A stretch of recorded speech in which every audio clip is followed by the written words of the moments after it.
అరాచక కాంగ్రెస్ పరిపాలన ఏదైతే జరుగుతూ ఉన్నదో మరి దానికి సంబంధించి కొన్ని నిర్ణయాలు కూడా తీసుకోవడం జరిగింది.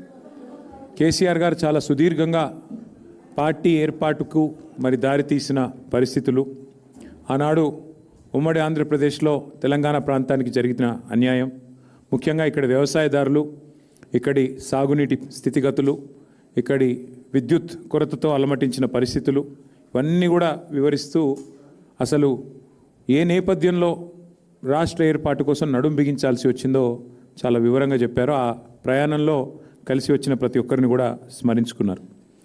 ఎంతో ధైర్యంతో చివరికి చావు నోట్లో తలబెట్టి మరి ఢిల్లీ మెడలు వంచి ఏ రకంగా తెలంగాణ సాధించామో కూడా వివరంగా మరి ఆ పరిణామ క్రమాన్ని కూడా చెప్పారు. ఏ రకంగా పదవులను ఎప్పటికప్పుడు త్యాగం చేస్తూ రాజకీయాల్లో జనరల్గా పదవులు పట్టుకొని మరి ఆ కింద మీద అయిపోతూ ఉంటారు. కానీ అట్లా కాకుండా పదవులను తృణప్రాయంగా త్యజిస్తూ ఎప్పటికప్పుడు అవసరమైతే రాజీనామాలు చేసి ఎన్నికలు ఆహ్వానిస్తూ ఏ రకంగా ముందుకు పోయామో కూడా చాలా వివరంగా మరి ఉద్యమంలో ఒక్కొక్క మెట్టు ఎక్కించడానికి, తెలంగాణ సాధించడానికి ఎట్లా ఒక్కొక్క ఉప ఎన్నికను వినియోగించుకున్నామో కూడా వివరంగా చెప్పారు.